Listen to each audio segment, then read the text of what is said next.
Meet Shan Saber, a veteran recruitment industry leader turned EMCC Level 5 professional coach. He is also the founder of an anti-trafficking movement and director at Brightwork Staffline, one of the largest recruitment agency in Scotland. You've been working with Brightwork for about 17 years. Yeah. What kept you in the industry, through COVID, after COVID, the recession, pandemic, labor shocks? What has kept you going? It's first of all, I work with a great bunch of people, right? And that is really, really important. I've always felt that you spend so much time in work that you have to enjoy what you do. But importantly for me is, like, for example, at Brightwork, is the values, right? Your own value, what's inside here, what drives me is the importance of doing the right thing. And I get to work for a business where we've talked about Scotland Against Modern Slavery. I'm involved in some other things as well. And I think being able to do the right thing and yet help grow a business, because in recruitment, I think reputational about recruitment businesses sometimes are tarred wrongly, but they don't do the right thing, but we're able to go above and beyond and do the right thing. So when you talk about the toughness of the market, and the market is tough, the economy is really tough at the moment, and it has been for a long time. COVID was really tough.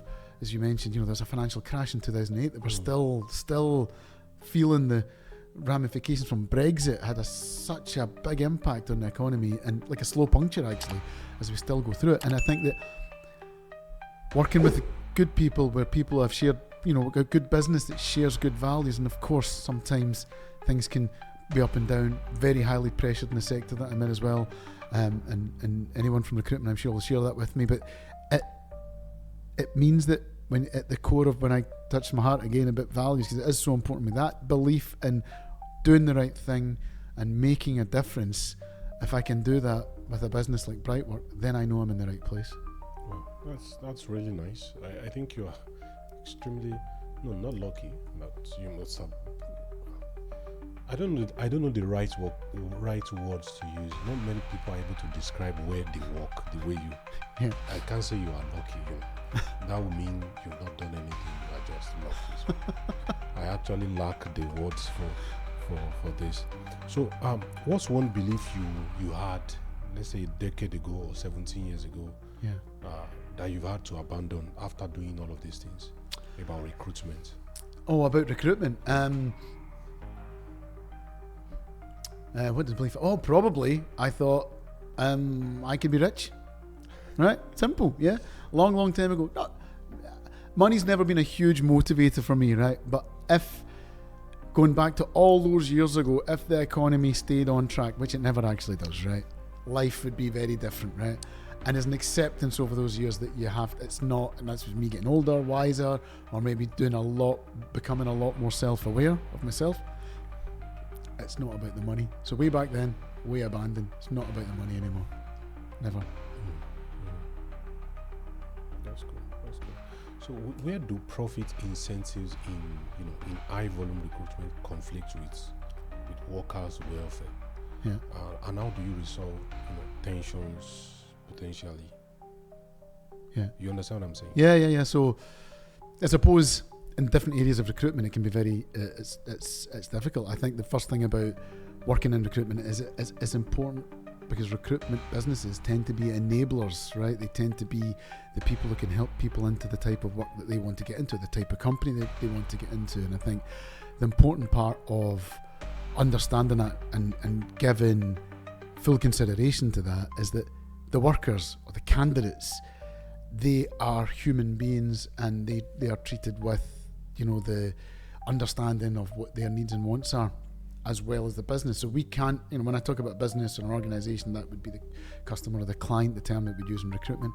But actually making that match is really, really important. So we don't just represent the business, we have to represent the workers or the candidates as well. And sometimes that's where in our industry it's very, very difficult. Recruitment can get a very bad reputation. Recruitment agencies and hiring managers and businesses don't respond to candidates when they apply for roles, and don't reject them or don't give them feedback or give them a really bad experience.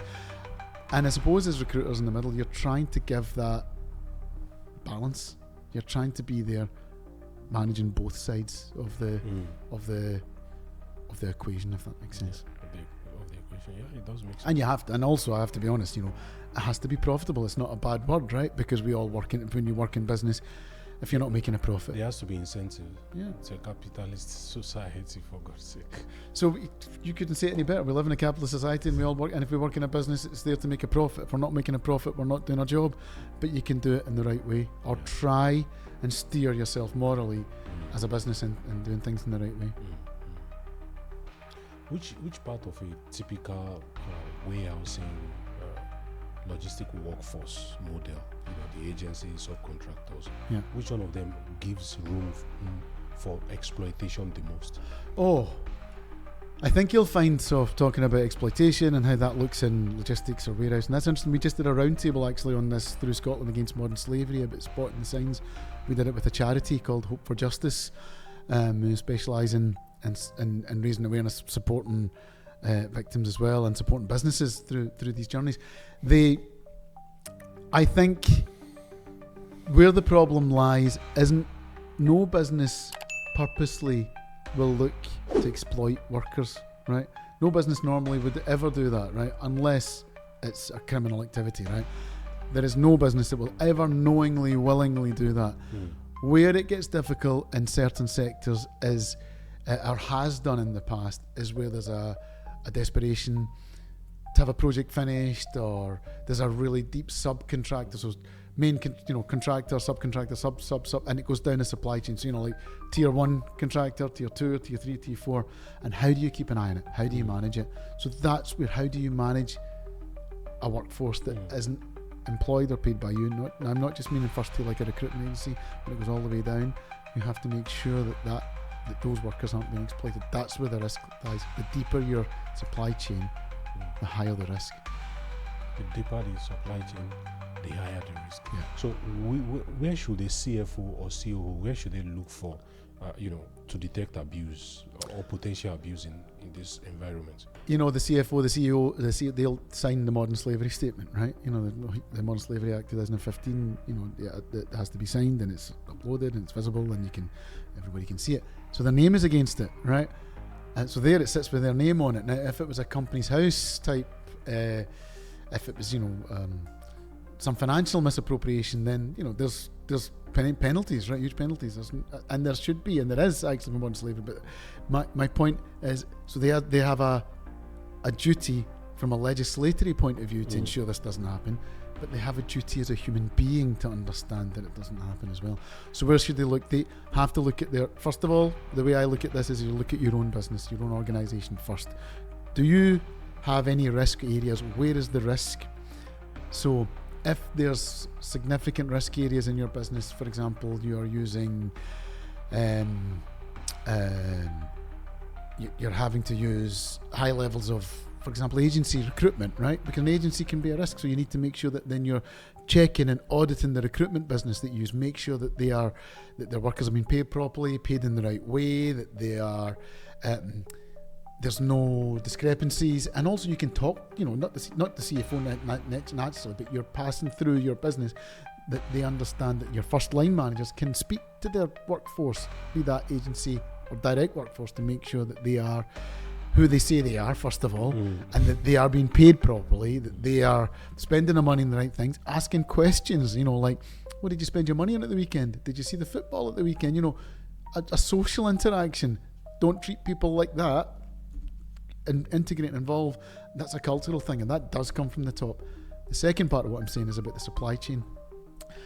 You can use your supply chain, you can question your supply chain, but you have to audit your supply chain, right? So you can explain to them, we take a zero tolerance stance in modern slavery, but we also understand it exists. That's my point right at the start. It does exist. So what steps have you taken? What steps have you taken to ensure that there's no labour exploitation in your workforce, and audit them against it, and score them against it as well, so that then you have your supply chain that's trying to perform to the same standards you're holding yourself to, if that makes sense. Yeah, it makes sense.